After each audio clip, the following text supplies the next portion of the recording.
Now unfortunately ہم جب محبت کی بات کرتے ہیں، لو سٹوریز کی بات کرتے ہیں، ہسبینڈ اینڈ وائف کی ریلیشن کی بات کرتے ہیں، تو ہمارے پاس جو فرسٹ تصویر آتی ہے، پہلی تصویر آتی ہے، وہ ہالی ووڈ، بالی ووڈ.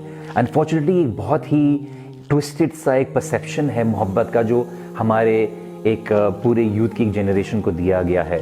تو ہمارے ینگسٹرس کے دماغ میں، ہماری یوتھ کے دماغ میں جو محبت یا پیار کی ایک ڈیفینیشن ہے، وہ ایک بڑی مطلب مس انفارم طریقے سے، بہت ہی کنفیوزڈ اور بہت ہی کروکڈ انداز میں اس کو کمیونیکیٹ کیا ہوا ہے.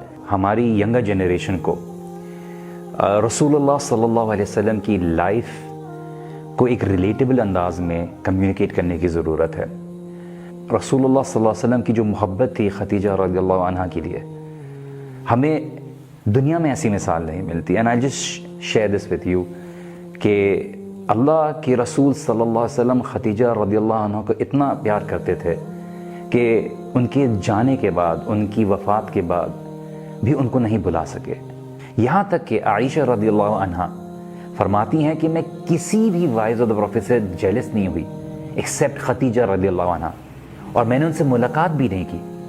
یہاں تک کہ جب بڑی بہن خدیجہ رضی اللہ عنہ کی ملنے کے لیے آئیں تو رسول اللہ صلی اللہ علیہ وسلم کے چہرے کے ایکسپریشنز بدل گئے، بیکاز شی ریمائنڈڈ ہم آف خدیجہ رضی اللہ عنہ. اینڈ عائشہ رضی اللہ عنہ used to feel jealous, and رسول اللہ صلی اللہ علیہ وسلم ان کو جو ان کے رشتہ دار تھے ان تک گفٹس پہنچاتے تھے تاکہ ان کی جو میموری ہے وہ باقی رہے. اور میں آپ کے سامنے ایک ایونٹ شیئر کرتا ہوں. یو کین انڈرسٹینڈ کہ رسول اللہ صلی اللہ علیہ وسلم کا تعلق کیا تھا اپنی وائف کے ساتھ، خدیجہ رضی اللہ عنہ کے ساتھ، کہ جب پہلا وحی کا واقعہ پیش آیا اور رسول اللہ صلی اللہ علیہ وسلم was confused. کس کے پاس پہلے گئے؟ خدیجہ رضی اللہ عنہ کے پاس. کسی سردار کے پاس نہیں گئے، کسی ریلیٹو کے پاس نہیں گئے. The very first person رسول اللہ صلی اللہ علیہ وسلم ran towards was خدیجہ رضی اللہ عنہ. کتنے لوگ ہیں جو سب سے پہلے اپنی پرابلم کے موقع پر اپنی وائف کے پاس جاتے ہیں، اپنے دل کی بات بتاتے ہیں؟ اس سے پتہ چلتا ہے کہ ان کی وائف کے ساتھ ان کی کیا ریلیشن تھی، کیا ٹرسٹ تھا، کیا کمیونیکیشن کا انداز تھا. اور سب سے امپورٹنٹ بات، خدیجہ رضی اللہ عنہ کی وزڈم، ان کی میچورٹی ہمیں اس بات سے پتہ چلتی ہے کہ رسول اللہ صلی اللہ علیہ وسلم جب خدیجہ رضی اللہ عنہ کے پاس گئے تو انہوں نے یہ بات کا اظہار کیا اس انٹائر فرسٹ ریویلیشن کے ایکسپیرینس کے بعد کہ مجھے یہ ڈر لگتا ہے کہ شاید میں مر جاؤں گا. لیکن خدیجہ رضی اللہ عنہ کیا فرمائے؟ وہ الفاظ گولڈن ورڈز ہیں. وہ کیا ہے کہ لا یخزیک اللہ ابدا، کہ اللہ آپ کو کبھی بھی ضائع نہیں کرے گا. کیوں؟ نمبر 1 کہ آپ اپنے رشتہ داروں کے ساتھ اچھا تعلق رکھتے ہیں، آپ کمزور لوگوں کی مدد کرتے ہیں، آپ لوگوں کا بوجھ اٹھاتے ہیں، آپ جو مہمان ہیں اس کی مہمان نوازی بہترین انداز سے کرتے ہیں. اگر کسی کا حق دلانا ہے تو آپ اس کا حق دلاتے ہیں. اور یہ چیزیں جو بیان کی گئیں، یہ چیز رسول اللہ صلی اللہ علیہ وسلم کی دینداری تھی. تو خدیجہ رضی اللہ عنہ نے کیا فرمایا کہ آپ یہ چیزوں کا خیال رکھتے ہیں، اللہ تعالیٰ آپ کو کبھی بھی ضائع نہیں کرے گا. دس شوز کہ ہاؤ مچ بلیف خدیجہ رضی اللہ عنہ ہیڈ فار رسول اللہ صلی اللہ علیہ وسلم. تو خدیجہ رضی اللہ عنہ کا یقین، ان کے اوپر بلیف، ان کا جو سپورٹ تھا، ان کے الفاظ سے پتہ چلتا ہے.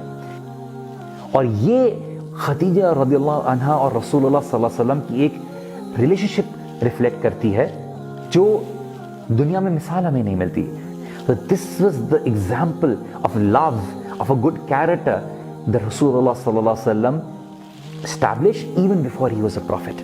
A lot of people talk about a perfect relationship. They talk about a perfect spouse. But is anybody going to be a perfect spouse? Is there ever going to be a perfect relationship? تو ہم جو یہ movies دیکھتے ہیں، ہم یہ net flicks کی series دیکھتے ہیں، ہم یہاں سے محبت کی ایگزامپلس ڈیزائر کرتے ہیں. ہماری یوتھ چاہتی ہے، they think that it's all about fun and games. But love is about commitment. It's about compromise. It's about sacrifice. It's about being able to go on this journey together.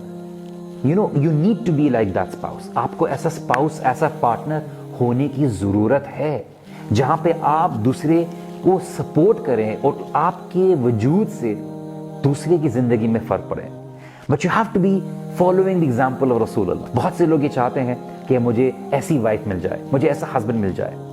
But the only thing which can actually unite a husband and wife for eternity even when this world ends is a good relationship with Allah subhanahu wa ta'ala.